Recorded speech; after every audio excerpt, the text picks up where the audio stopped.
Hello viewers, कैसे हैं आप। हिंदी नाइट वॉकर पे आप सभी का स्वागत है। उम्मीद करता हूं कि आप अच्छे होंगे। व्यूअर्स, आज की कहानी कुछ दिलचस्प होने वाली है, तो चलिए बिना किसी देरी के कहानी शुरू करते हैं। मेरा नाम डेविड है। मैं अमेरिका में रहता हूं। वैसे तो मैं भूत प्रेत पर विश्वास नहीं करता, पर मेरे साथ घटी एक घटना ने मुझे एहसास दिला दिया कि कुछ ऐसी शक्तियां हैं जिन्हें हम चाह कर भी देख नहीं सकते, पर वो हमें अपने होने का एहसास दिला देती हैं। मेरे साथ ये घटना कुछ साल पहले घटी थी। मैं जिस एम्बुलेंस कंपनी में काम करता था, उसमें एक एम्बुलेंस हॉन्टेड थी। मैं और मेरी पार्टनर एक देहाती कम्युनिटी में काम पर थे। सुबह के 3 बज चुके थे। बाहर बिल्कुल अंधेरा और शांति थी। हम दोनों एम्बुलेंस में सो रहे थे। मैं ड्राइविंग की सीट पर था और मेरी पार्टनर पैसेंजर सीट पर थी। मैं एक हल्की सी आने वाली आवाज से उठ गया। मैंने सोचा शायद मेरी पार्टनर ने मुझसे कुछ कहा हो। जब मेरी आंख खुली तो मैंने देखा कि वो सो रही है। फिर मुझे लगा कि शायद उसे नींद में बात करने की आदत हो, और फिर मैं आंखें बंद करके सोने लगा। अभी मैंने आंख बंद ही की थी कि एक मर्दानी आवाज को मैंने कुछ कहते हुए सुना, मुझे बचाओ, मैं मर रहा हूं। उस आवाज से मैं उठ गया। मेरी नींद जैसे गायब हो गई। मैंने अपनी पार्टनर को उठाया। वो बेखबर सो रही थी।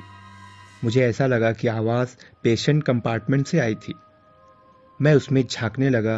वहां कुछ नहीं था। कुछ देर के लिए सब शांत था।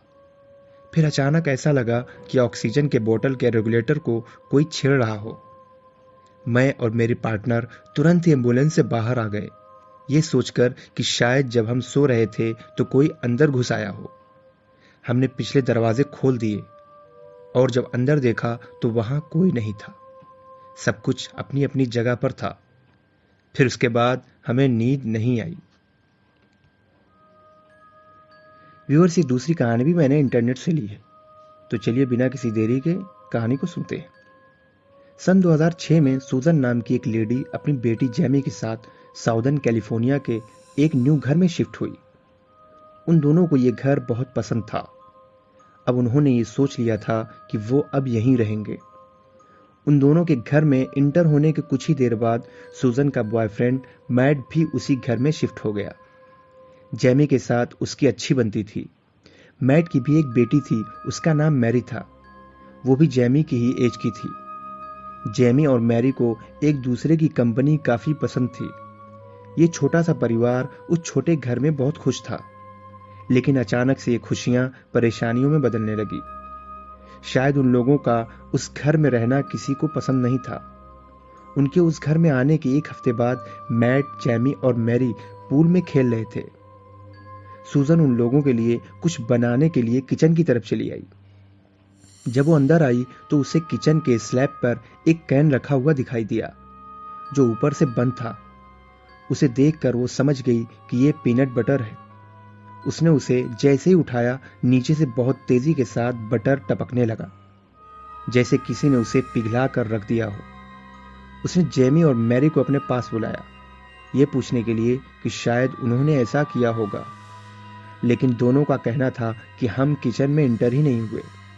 उसको लगा कि शायद ये काम इनमें से किसी का है, लेकिन बता नहीं रही हैं। वो उन्हें डांटना नहीं चाहती थी, इसलिए उन दोनों से कुछ नहीं कहा।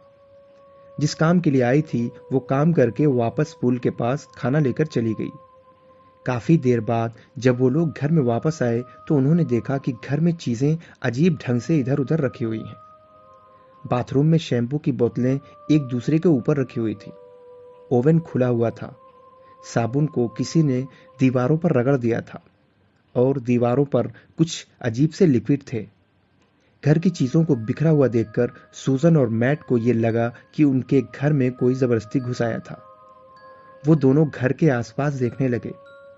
वो ये पता करना चाहते थे कि उनके घर की ऐसी हालत किसने की, पर उन्हें कोई नहीं मिला। वो दोनों एक दूसरे के बच्चों पर शक करने लगे। सूजन को यह लगता था कि ये सब कुछ मैरी ने किया है, और मैट को यह लगता था कि जैमी ने यह सब कुछ किया है, लेकिन वो दोनों तो इनके साथ ही थीं। कुछ दिन यूं ही शांति से गुजरता रहा। फिर एक दिन मैरी जैमी के रूम में अपना होमवर्क कर रही थी। और जैमी पास ही में बैठी हुई कॉफी पी रही थी। अचानक उसे वॉशरूम जाने की जरूरत महसूस हुई, तो उसने कॉफी का कप मेज पर रखा और वॉशरूम चली गई। जब वो वॉशरूम से बाहर आई तो उसकी कॉफी मेज पर गिरकर फैली हुई थी। वो कमरे में घुसते ही मैरी पर चिल्लाने लगी कि तुमने ऐसा क्यों किया। पर मैरी अपने होमवर्क में इतना बिजी थी कि जब चिल्लाने की आवाज आई तब उसने उसकी तरफ ध्यान दिया और वो कहती रही कि मैंने नहीं किया है। लेकिन जैमी को यकीन नहीं था, इसलिए कि सिर्फ मैरी ही कमरे में थी, उसके अलावा कोई और नहीं था। वो गुस्से में कमरे से बाहर चली गई। जब वो वापस आई तो अपने साथ ब्लीच की बोतल लेकर आई थी, इसलिए कि कॉफी मेज से फैलकर उसके बिस्तर पर भी आ गई थी। उसने साफ सफाई करने के बाद ब्लीच की बोतल को नीचे रखकर हाथ धोने चली गई। जब वापस आई तो उसके होश उड़ गए। उसने ब्लीच की बोतल को अच्छे से टाइट किया था, लेकिन जो वो देख रही थी उस पर यकीन नहीं हो रहा था। बोतल खुली हुई थी और सारा लिक्विड बाहर फर्श पर बह गया था। मैरी उस रूम से काफी पहले बाहर जा चुकी थी, लेकिन अब भी जैमी को लग रहा था कि मैरी ने किया होगा। जैमी मैरी पर चीखने और चिल्लाने लगी। उनकी आवाज सुनकर सूजन उनके कमरे में आ गई और उनसे चिल्लाने का कारण पूछने लगी। पर अभी सूजन पूछ ही रही थी कि जैमी के बेड को किसी ने पीछे की तरफ खींच लिया, जबकि सब अपनी अपनी जगह पर खड़े थे, बेड से काफी दूर। इस हरकत को देखकर तीनों का ध्यान बेड की तरफ चला गया। फिर अचानक कमरे में रखी हुई कुर्सी अपने आप पलट गई। ये देखकर सूजन उन दोनों को लेकर जल्दी से घर के बाहर निकल आई। जब मैट घर आ गया तब उन दोनों को लेकर वापस आई। जब मैट ने उनसे पूछा तो उन लोगों ने जो कुछ भी बताया उस पर मैट को यकीन नहीं था। उसने कहा कि ये मैरी और जैमी तुम्हारे साथ प्रैंक कर रही होंगी। उसने मैरी और जैमी को बुलाकर सख्ती से पूछा, पर उन दोनों का जवाब ना में था। मैट को अब भी यकीन था कि यह काम इन्हीं लड़कियों का है, इसलिए वो सूजन की बातों को ज्यादा सीरियस नहीं लेता था। लेकिन सूजन को पता था कि घर में कुछ जरूर गड़बड़ है। दूसरे दिन सूजन अपनी एक फ्रेंड से मिलती है, उसे अपने घर की सारी परेशानियों के बारे में बताती है। उसकी फ्रेंड उससे कहती है कि तुम्हें अपने घर में रहने वाले स्पिरिट को बलि पेश करना चाहिए और फिर उससे रिक्वेस्ट करे कि वो उसके घर वालों को परेशान न करे। सूजन को उसकी बातों पर विश्वास नहीं था, लेकिन अपनी परेशानियों को दूर करने की हल्की सी किरण दिखाई दी थी, जिसको उसने अंजाम देने का फैसला कर लिया और बलि के बारे में सोचने लगी। उसके पास कोई ऐसी चीज नहीं थी जिसकी वो बलि चढ़ा सके, इसलिए उसने एक तरकीब निकाली। उसने एक बिल्ली की शक्ल का पुतला बनाया और उसे उस स्पिरिट के लिए तैयार किया। ऐसा उसने उस समय किया जब मैट घर पर नहीं था। उसने उस पुतले को मेज पर कुछ जलती हुई मोमबत्तियों के बीच रख दिया। उसे कुछ भी नहीं मालूम था कि उसे कैसे करना है और क्या करना है। उस पुतले को रखने के बाद ये कहने लगी कि प्लीज जो भी इस घर में है वो हमें परेशान न करे। अभी वो उसी जगह पर बैठी ही थी कि मैट घर पे आ गया और उसने सूजन को ये सब करते हुए देख लिया। वो सूजन पर चिल्लाने लगा और उसको उन बच्चियों के सामने थप्पड़ मार दिया। वो सब मिलकर मैट को समझाना चाह रही थी कि घर में कुछ गड़बड़ है, कोई तो है जो हमें परेशान कर रहा है। पर मैट उनकी बातें सुनने को तैयार नहीं था। उसने उस पुतले को उठाकर बाहर फेंक दिया और सूजन पर चिल्लाता हुआ बाहर निकल आया। सूजन उस पुतले को देखने गई, लेकिन वो पुतला बाहर नहीं था। मैट ने उसे जहां फेंका था वो वहां नहीं मिला। सूजन और ज्यादा डर गई, पर उसने मैट से कुछ भी नहीं कहा, इसलिए कि मैट को उसकी बातों पर भरोसा नहीं था। उसी रात को जब जैमी कुछ लेने के लिए किचन में गई तो उसने वहां उसी पुतले को देखा जिसको मैट ने बाहर फेंका था। वो चीखती हुई अपनी मॉम के पास आ गई और उनसे बताया कि वो पुतला किचन में है। जब उसकी मॉम और मैट दोनों किचन में आए तो वहां कुछ भी नहीं था। मैट को अब जैमी के ऊपर गुस्सा आ रहा था। उसने सोचा कि ये हमें परेशान कर रही है और वो उसे लेकर सूजन से झगड़ा करने लगा।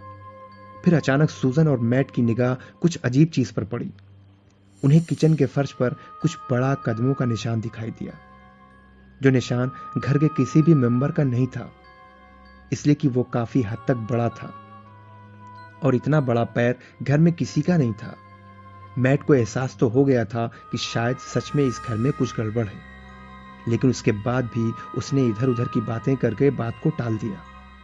सूजन ने उसे घर छोड़ने के लिए फोर्स किया, पर वो जानता था कि उसकी हालत अभी पैसे के हिसाब से अच्छी नहीं है, इसलिए वो मजबूर था उस घर में रहने के लिए और बातों को टाल देता था ताकि कुछ दिन और निकल जाए। एक दिन किसी काम से सूजन और मैट दोनों बाहर गए हुए थे। घर पर मैरी और जैमी ही थी। दोनों एक साथ बैठकर टीवी देख रही थी। अचानक किचन से बहुत तेज बर्तनों के टकराने की आवाजें आने लगी। वो दोनों डर गईं। फिर मैरी और जैमी दोनों ने हिम्मत करके किचन की तरफ जाने का फैसला किया। जब वो किचन में पहुंची तो वो देखकर उन्हें समझ में नहीं आ रहा था कि किसने उनके बर्तनों को तोड़ डाला था और बहुत सी किचन की चीजें नीचे फेंकी हुई थी, जैसे किसी ने गुस्से में ये सब कुछ किया हो। फिर वो दोनों किचन की सफाई करने लगी। अभी वो साफ सफाई कर रही थी कि उन्हें अपने घर की छत पर कोई दौड़ता हुआ सुनाई दिया। वो दोनों ध्यान से उन दौड़ती हुई आवाज को सुनने लगी और अपने मोबाइल में उन आवाजों को रिकॉर्ड करने लगी। अभी वो रिकॉर्ड ही कर रही थी कि आवाज अब उनके हॉल से आने लगी, जहां पर वो बैठकर टीवी देख रही थी। रैक में रखी किताबें अपने आप नीचे गिर गईं। वो दोनों काफी डर गई थी, मगर जैसे इन सारी चीजों की उन्हें आदत सी पड़ गई हो। वो दोनों एक साथ उन सारी चीजों को कैमरे में रिकॉर्ड कर रही थी। अभी तक तो सब कुछ ठीक ठाक था, इतना भयानक नहीं था। चीजें तो हो रही थी, पर उन्हें करने वाला नहीं दिखाई दे रहा था। फिर अचानक मैरी की निगाह जैमी के रूम के दरवाजे पर पड़ी। दरवाजा हल्का सा खुला हुआ था। वो बहुत तेज चीखने लगी और जैमी को दरवाजा दिखाने लगी। दरवाजे के पीछे एक बूढ़ा आदमी खड़ा दिखाई दिया। उसकी खाल उसकी हड्डियों से चिपकी हुई थी, आंखें बिल्कुल धसी हुई थी। उसके चेहरे को देखने के बाद उन्हें उसके इंसान न होने का विश्वास था। वो दोनों चीखती हुई घर से बाहर निकल आई और पड़ोसियों के घर चली गई। वहीं से उन दोनों ने मैट और सूजन को कॉल किया और घर पर होने वाली सारी घटनाओं से अवगत कराया। उनके पड़ोसियों को उनकी बातों पर विश्वास भी हो रहा था और नहीं भी, लेकिन उनकी हिम्मत उस घर पर जाकर देखने की नहीं हुई। जब सूजन और मैट घर वापस आए तो जैमी ने उन्हें वो रिकॉर्ड की हुई चीजों को दिखाया और सुनाया। मैट को ये देखने के बाद अब पक्का यकीन हो गया था कि इस घर में कोई स्पिरिट है जो नहीं चाहती कि हम इस घर में रहें। सारी परेशानियों के बावजूद मैट ने उस घर को छोड़ने का फैसला कर लिया। उनके घर छोड़ने के कुछ ही दिन बाद कई लोगों ने अपने घरों को छोड़ दिया, जो उनके पड़ोसी थे, जिसके पीछे का रीजन शायद उन्हीं को पता हो। व्यूअर्स, ये तीसरी कहानी भी मैंने इंटरनेट से ली है, जो एक माँ और बेटे के बीच घटी घटना है। तो चलिए कहानी सुनते हैं। मेरी माँ को गुजरे हुए काफी साल हो गए हैं। वो बीमार थी, लेकिन उसने अपनी बीमारी के बारे में किसी को नहीं बताया। जब उसकी बीमारी ज्यादा बढ़ गई तब हमें पता चला, और जब तक हम उसका इलाज कराते काफी देर हो चुकी थी। डॉक्टर्स का कहना था कि तुम्हारी माँ कुछ ही दिनों की मेहमान है। हम उसे हॉस्पिटल में ही रखना चाहते थे, पर वो तैयार नहीं थी। वो अपने आखिरी दिनों को घर पर गुजारना चाहती थी। वैसे तो उनके 6 बच्चे हैं, पर मेरी माँ का ज्यादा समय मेरे साथ ही गुजरता था। वो मुझे ज्यादा मानती जानती थी। 2008 में उसकी डेथ हुई। उसने अपनी बीमारी को इसलिए छुपाया था क्योंकि वो मेरी शादी की खुशी को कम नहीं होने देना चाहती थी। उसकी डेथ के बाद मैं अक्सर अपने मोबाइल से माँ का नंबर निकालकर उसको डायल करता। फिर मुझे याद आता कि मेरी माँ मर चुकी है, वो जवाब नहीं देने वाली। उनकी डेथ के बाद से मैं बिल्कुल टूट चुका था। अक्सर अपनी माँ की यादों में खोया रहता था, शायद जिसकी वजह से मेरी माँ को भी सुकून नहीं था। एक दिन मैं रात को सो रहा था और गहरी नींद में था। मैं अचानक सपना देखने लगा। मैंने सपने में देखा कि मेरी माँ मेरे बिस्तर के पास आकर खड़ी है और मुझे देख रही है। फिर उसने मेरे पैरों को टच करके मुझे बुलाया। मैं अचानक उठकर बैठ गया और मेरी सांसें बहुत तेज चलने लगी। मेरे चौंकने से मेरी वाइफ भी उठ गई और वो मुझसे इस तरह से उठने के बारे में पूछने लगी। मेरी निगाहें कमरे के चारों तरफ दौड़ने लगी, पर सब कुछ नॉर्मल था। वहां किसी और का कोई वजूद नहीं था। मैंने अपनी वाइफ को बताया कि अपनी मां को सपने में देखा है। फिर हम दोनों सो गए। अभी कुछ दिन बीते थे कि मैं अपने घर पर बैठा हुआ टीवी देख रहा था। मेरी वाइफ किसी काम से बाहर गई हुई थी। शाम का समय था। शायद आप मेरी बात पर विश्वास नहीं करेंगे, पर मैंने कुछ ऐसा देखा जिस पर मुझे खुद भी यकीन नहीं हुआ। मैं बैठा हुआ टीवी देख रहा था। मेरे लेफ्ट साइड किचन था। मैंने किसी के चलने की आहट सुनी। जब मैंने मुड़कर देखा तो वो मेरी मां थी। अपने हाथ में एक कप लिए हुए उसमें कुछ मिक्स कर रही थी और वो कप लिए हुए मेरी तरफ देखती हुई किचन की तरफ जा रही थी। जब वो किचन में पहुंच गई तो उसके चेहरे की आखिरी मुस्कान को मैं कभी नहीं भूल सकता। वो मुझे देखकर मुस्कुराई और फिर किचन में चली गई। जब मैंने उसे देखा तो मुझे ध्यान ही नहीं था कि मेरी मां मर चुकी है। मैं वही जमा हुआ बस उसे देख रहा था। फिर जैसे ही मुझे एहसास हुआ, मैं मां को आवाज देता हुआ किचन की तरफ आया, पर किचन में तो कोई भी नहीं था। अब मुझे नहीं मालूम कि ये क्या था, वो मेरा भ्रम था या सच में मैंने अपनी मां को देखा, या जो भी उसकी शक्ल में था, क्या वो मेरी मां थी या कोई और, मुझे नहीं मालूम। लेकिन न जाने क्यों मैं खुश था।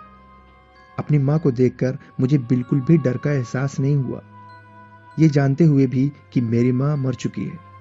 जब मेरी वाइफ घर वापस आई तो मैंने उसे बताया कि मैंने मां को देखा है, पर शायद उसे मेरी बात पर विश्वास नहीं हुआ। वो मुझे अजीब नजरों से देखने लगी।